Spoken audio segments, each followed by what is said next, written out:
Welcome back to the David Pakman Show. I am Jesse Dollemore, filling in for my final day for David while he is away. Well, they did it. House Republicans, with their new majority, voted Ilhan Omar off the Foreign Affairs Committee.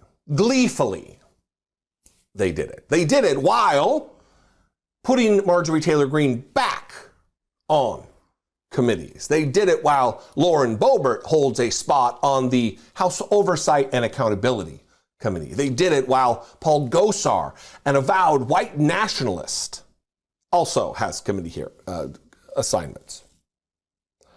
And Democrats showed up in force to support Congresswoman Ilhan Omar.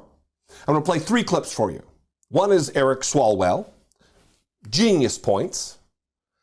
One is AOC, who talks about the rampant and rank hypocrisy of Republicans who act like they're in it to curb anti-Semitism, which is nonsense because Kevin McCarthy just tweeted this a few months ago. We cannot allow Soros and Steyer and Bloomberg to buy this election. Get out and vote Republican November 6th, MAGA, with a grainy picture of the Jewish George Soros. So it is not in good faith or believable or reputable in any way, shape, or form that this is about combating anti-Semitism in the Congress. So if that were the case, Paul Gosar would not have a job. Marjorie Taylor Greene would not have a job, and dare say Kevin McCarthy would not have a job. Here's Eric Swalwell making some salient points. Gentleman is recognized for 1 minute. Madam Speaker, when I heard that we're going to remove a member of this House from their committee for anti-Semitism, I raced down here because I thought, finally, in this chamber, there's going to be some accountability from this conference that continues to allow its members to root for rioters, to show sympathy for the insurrection, a conference that harbors a wanted international criminal and has members who choose violence over voting every single day, finally. And so I thought, we're going to hold someone accountable for anti-Semitism. Surely it's the author of this tweet. Kanye, Elon, Trump, October 6th, written by Chairman Jim Jordan. October 8th, what does Kanye say? I'm going to declare DEFCON 3 on the Jews. So surely this tweet came down, right? Came down, was deleted. No, 2 more months it was kept up. 2 more months. So don't come here looking at us for anti-Semitism. Look in your own damn mirror before you ever come over here. And I yield back. Where's he wrong? How is he wrong? Jim Jordan has his little special burner account that happens to be the House Republican Judiciary Committee Twitter account. Kanye, Elon, Trump. Whether trolling or not, they're promoting a vile anti-Semite.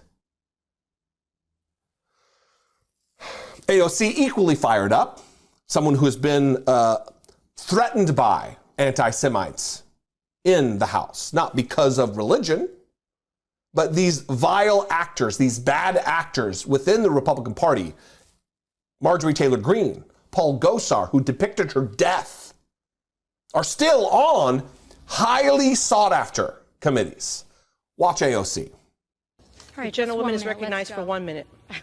Thank you. Now, as a fellow New Yorker, I think one of the things that we should talk about here is also one of the disgusting legacies after 9/11 has been the targeting and racism against Muslim Americans throughout the United States of America. And this is an extension of that legacy. Consistency, there is nothing consistent with the Republican Party's continued attack except for the racism and incitement of violence against women of color in this body. I had a member of the Republican caucus threaten my life, and you all and the Republican caucus rewarded him with one of the most prestigious committee assignments in this Congress. Don't tell me this is about consistency. Don't tell me that this is about a condemnation of anti-Semitic remarks when you have a member of the Republican caucus who has talked about Jewish space lasers and an entire amount of tropes and also elevated her to some of the highest committee assignments in this body. This is about targeting women of color in the United States of America.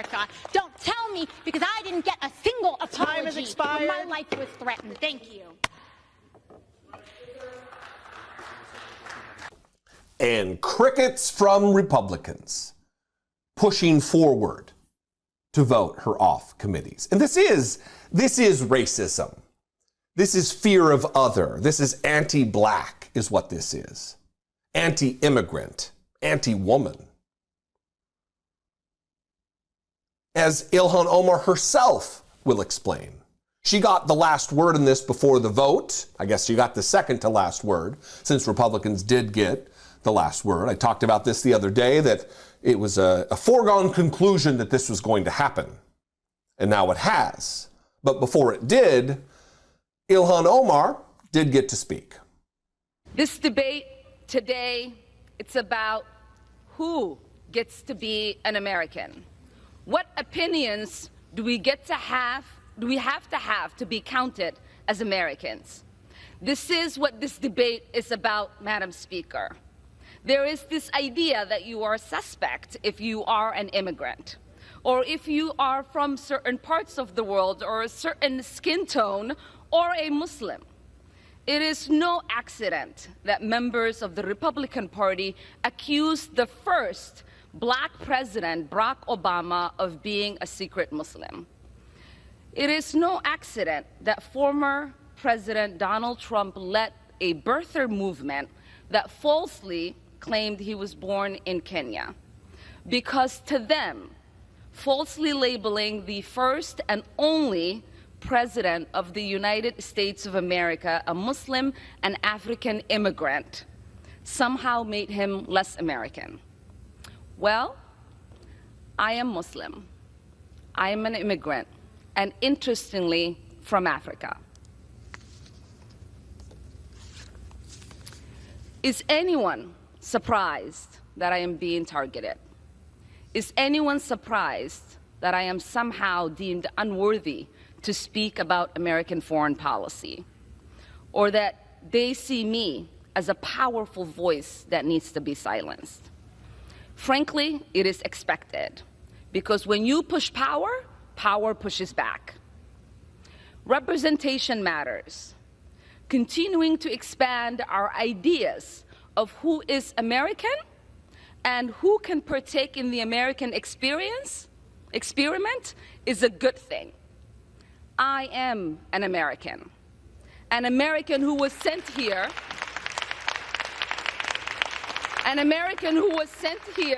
by her constituents to represent them in Congress, a refugee who survived the horrors of a civil war, someone who spent her childhood in a refugee camp. None of that matters to Republicans. Republicans who prattle on about the American dream and quote Reagan about being a shining city on a hill. And yet they punish and ostracize and oppress a member of their own body because she's black, she's Muslim, and she's a former refugee who became a citizen, who should to them embody the American dream if they weren't vile, pernicious hypocrites, that is.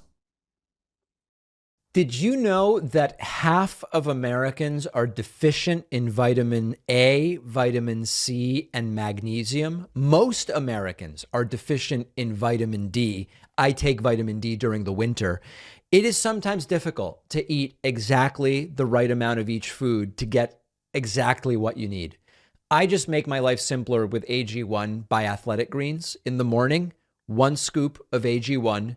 I get the entire day's worth of 75 high-quality vitamins, minerals, and whole food sourced ingredients. It's what I want. It's no more. It's no less. It's not making any outlandish claims.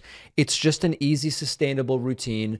I've tried different ways of taking vitamins. AG1 is cheaper. It's quicker. It's tastier. I'm not fumbling around with different capsules.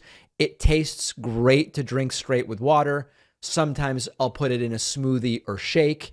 It's simple. It's something easy you can do going into the new year, staying properly nourished.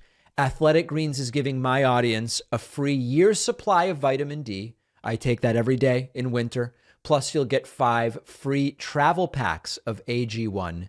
Go to athleticgreens.com/Pacman. The link is down below.